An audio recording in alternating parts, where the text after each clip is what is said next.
오늘 아침에 기사가 하나 떴습니다. 이란과 이스라엘이 시리아 주재 이란 영사관 피폭을 계기로 사상 처음으로 직접 충돌하면서 6개월간 이어진 가자지구 전쟁으로 경량에 휩싸였다. 중동에 거센 폭풍이 불고 있다. 지난주에 이란이 시리아 주재 영사관 폭격에 대한 보복으로 호르무즈 해협에서 이스라엘 관련 선박을 납포를 했습니다.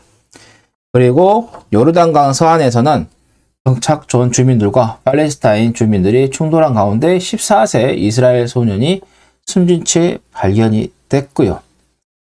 그러면서 유가 시장에 영향을 주면서 유가가 상승이 나오면서 100유로 또 110 이런 목표치가 발표가 되기도 했고요. 또 뉴욕 증시에서는 물가 지표가 발표가 됐는데 예상보다 높은 수준의 기록이 나오면서 투자 심리를 꺾고 있는 상태입니다. 그러면서 높은 인플레이션 탄에 연준이 가을까지 금리 인하를 단행하지 않을 수 있다라는 전망이 시장에서 나오고 있습니다. 그러면서 연내 첫 금리 인하가 6월, 7월이 아닌 9월이야 시작될 수 있다. 그리고 인하폭도 3차례가 아닌 2차례 그칠 것이다. 그보다 적을 가능성도 있다라고 시장에서 지금 분위기가 만들어지고 있고요. 미국의 10년물 채권 금리가 4.5%를 상회를 하면서 기술주에 타격을 주는 상황입니다. 그런데 이스라엘의 주식시장이 열렸는데 장 초반에 플러스로 개장을 했습니다. 그리고 하락으로 전환을 했지만은 금세 또 보합의 흐름을 만들어냈고요. 생각보다 이스라엘의 주가 시장이 흔들리지 않는 흐름이 나왔습니다. 또 미국에서 적극적으로 이 확전이 되는 것을 막으려고 많이 노력을 하고 있는데 그 결과가 어느 정도 나오고 있습니다. 오늘 저녁에 이렇게 기사가 떴는데 뉴욕타임즈가 기사가 떴습니다. 네타냐후 바이든과 통화 후에 이란 보복 공격 계획 철회. 이스라엘 관료 인용 보도입니다. 바이든 대통령이 반격 자제해라. 계속해서 그 이야기를 했어요. 그리고 이란도 이스라엘이 반격이 없으면 새로운 공격이 없다. 이렇게 했고 또 이스라엘에서 한 7시간 그러니까 이란이 폭격하고 나서 7시간 이후에 영해, 영공 이런 것들을 전부 다 풀었어요. 그러니까 비행기 운항 이런 것들을 다 막아놨는데 빠른 시간 내에 생각보다 빨리 풀었고 여기에서 미국도 더 확전이 되게 되면은 지금 우크라이나 문제도 있는데 거기다 또 대만 때문에 중국하고 또 문제가 있는데 자기네들이 컨트롤할 수 있는 범위를 벗어나게 되면은 이 중동에서 큰 전쟁이 벌어지게 되면은 또 물가가 큰 영향을 주게 되면서 올해 미국에서 대통령 선거가 있는데 바이든 대통령이 재선하는 데 있어서 걸림돌이 됩니다. 그리고 지금 바이든 대통령하고 트럼프 전 대통령하고 지지율 발표가 됐는데 1% 차이에요. 1% 차이로 바이든 대통령이 앞선다고 합니다. 그야말 그대로 초접전이죠. 그렇기 때문에 재선도 신경을 써야 돼서 여기에서 확전을 하는 것을 쉽게 반겨지는 않을 거예요. 어떻게든지 막으려고 노력을 할 겁니다. 근데 저는 이제 지난주에 제가 여러분들께 이야기했던 게 빠르면은 코스닥 기준으로 지난주에 바닥이 나오거나 아니면은 이번 주에 각이 나올 것이다 라고 이야기 드렸어요. 그러니까 제가 이야기하는 거 추세입니다. 우리가 주식 투자를 할 때 제일 중요한 게 기술적으로는 추세를 빨리 잡아내야 하고 판단을 잘 하셔야 됩니다. 추세가 좋아야 내가 어떤 종목을 매수를 하더라도 그 추세의 상승에 영향을 받으면서 수익이 잘 납니다. 근데 여러분들 다 겪어보셔서 아시겠지만은 코로나 때 유동성 보급을 해서 주가가 엄청나게 상승을 했죠. 부양을 했죠. 그리고 나서 금리 인상으로 인해서 주가가 하락 추세에 접어드니까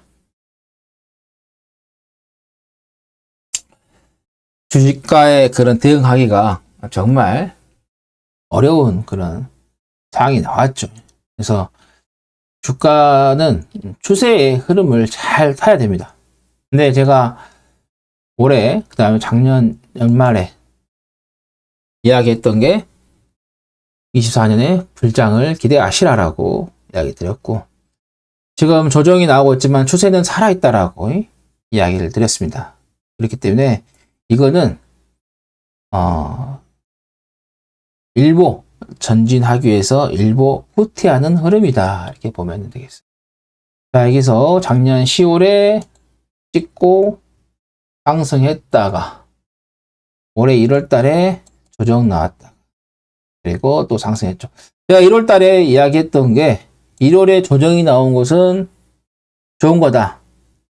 내가 매수하려고 했던 종목들 매수할 수 있는 좋은 기회다라고 이야기를 드렸어요. 그러니까 이 조정 후에 다시 상승한다고 말씀드렸고, 또 1월 달에 이때 제가 말씀드렸던 게 1월 중순 아니면은 늦으면 1월 말 정도에 조정이 마무리되고 또 간다라고 말씀드렸는데, 보시면 아시겠지만 1월 18일이었어요. 2월 1일, 코스닥은 2월 1일이고 코스피는 1월 18일이었고요. 뭐 코스피 기준으로 해서는 중순, 그 다음에 코스닥 기준은 2월 1일이니까 뭐 1월 말로 보시면 될 것 같아요. 그 이후에 이제 이렇게 상승세가 나왔고, 이번에도 똑같아요. 이렇게 조정 후에 이런 상승이 나오는 거예요. 후파동이 있는 거예요. 또 조정 후에 가능한데, 제가 보는 관점에서는 다 왔어요. 거의 다 왔기 때문에 이번 주는 확실하게 여러분들께서 마무리가 됐다는 것을 느낄 수 있는 그런 한 주가 되겠습니다. 코스피도 지금 보면은 조정이 지금 나오고 있는데, 코스피 중소형주는 조금 더 대형주보다 더 나왔어요. 자, 보시면 코스피 소형주인데 조정이, 이것도 지금 조정이 다 나왔어요. 조정이 나왔고, 이번 주에 여러분들께서 조정이 마무리가 되는 게 돈으로 어느 정도 확인이 되는 그런 흐름이 나올 것 같아요. 그래서 일단은 제가 유튜브 커뮤니티에도 이야기 드렸지만은 물가 지수 악재 소화했어요. 그 다음에 중동, 오늘 이란이 이스라엘에 이제 보복을 했는데 이것도 반영이 됐고요. 왜냐하면 지난주부터 계속해서 이란이 공격할 것이다 라고 이야기를 했었고, 그 다음에 바로 또 이스라엘에서도 뭐 공격 계획을 처리하는 흐름이 나왔기 때문에 크게 문제는 되지 않을 것이다.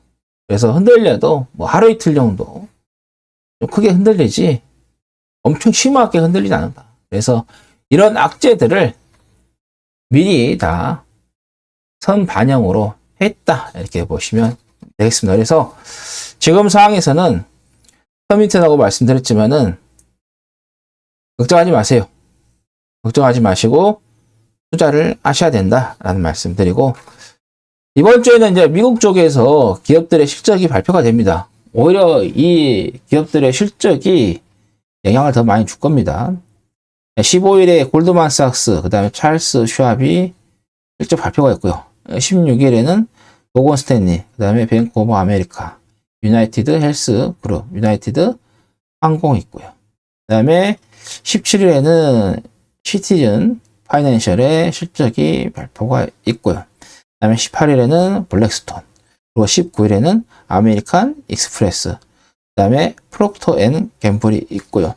중간에 17일에 로렌탈 웨스터 클리브랜드 연은 총재 연설이 있습니다. 그리고 18일에 레피얼 보스틱 렌틀랜타 연은 총재 연설이 있고요. 근데 그것보다도 실적이 시장에 더 영향을 많이 줄 것으로 예상이 됩니다. 또 시장에서 S&P 500 기업들의 실적들을 예상을 좀 보면은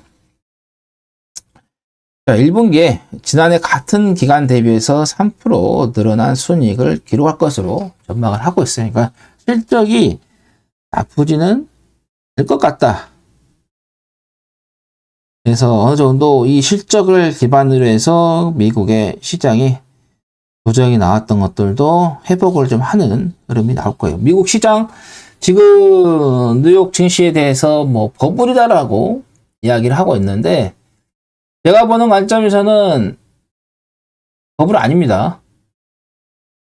제가 보는 관점에서 더 상승세가 나와야지만이 버블이 나오지 지금 상황에서는 크게 버블은 쌓이지 않았어요. 여기서 조정이 나오고 있는 상황인데 요 조정 후에 또 한 번에 시세가 나와요. 그러니까 레벨업을 한다고 보면 되겠어요. 그러면서 또 사상 최고가를 갱신을 하는 흐름들이 나올 겁니다. 자, 오늘 방송은 여기까지 해서 마무리 짓도록 하겠습니다. 시청해 주셔서 감사하다는 말씀 드리고 구독, 좋아요 눌러주시고 알림 설정해 주시기 바랍니다. 다음 방송에서 또 찾아뵙도록 하겠습니다. 감사합니다.